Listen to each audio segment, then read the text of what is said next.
ইয়াৰ পিছত আমাৰ এটা ডাঙৰ পৰীক্ষা হৈছিল কনষ্টেবল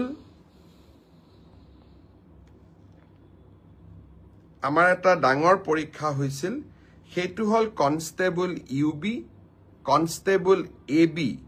কনষ্টেবল কমিউনিকেশ্যন আৰু sub officer fire and emergency service কনষ্টেবলৰ ইউবিত পোষ্ট আছিল 1760টা কনষ্টেবল এবিত পোষ্ট আছিল 2301টা কনষ্টেবল কমিউনিকেশ্যনত পোষ্ট আছিল 466টা আৰু সাব অফিচাৰ ফায়াৰ সাৰ্ভিসত পোষ্ট আছিল মাত্ৰ এটা এই গোটেই পৰীক্ষাটোৰ ইতিমধ্যে পিএছটি আৰু পিইটি কমপ্লিট হল এই পৰীক্ষাটোৰ যিসকলে পিএছটি পিইটিত কোন পাছ কৰিলে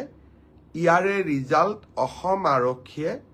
12 মাৰ্চ তাৰিখে ঘোষণা কৰিব অৰ্থাৎ কনষ্টেবল ইউবি এবি পৰীক্ষাৰ প্ৰথম ৰিজাল্ট 12 মাৰ্চ তাৰিখে প্ৰকাশিত হ'ব ইয়াৰ পিছত আপোনালোকে নিজেও জানে যে এটা লিখিত পৰীক্ষাত আমি অৱতীৰ্ণ হ'ব লাগিব আৰু এই লিখিত পৰীক্ষাটিৰ বাবে যিসকলে কাট অফ মাৰ্ক পাবলৈ সক্ষম হ'ব তেওঁলোকে এডমিট কাৰ্ড 17 মাৰ্চৰ পৰা ডাউনলোড কৰিব পাৰিব আৰু ফাইনেলি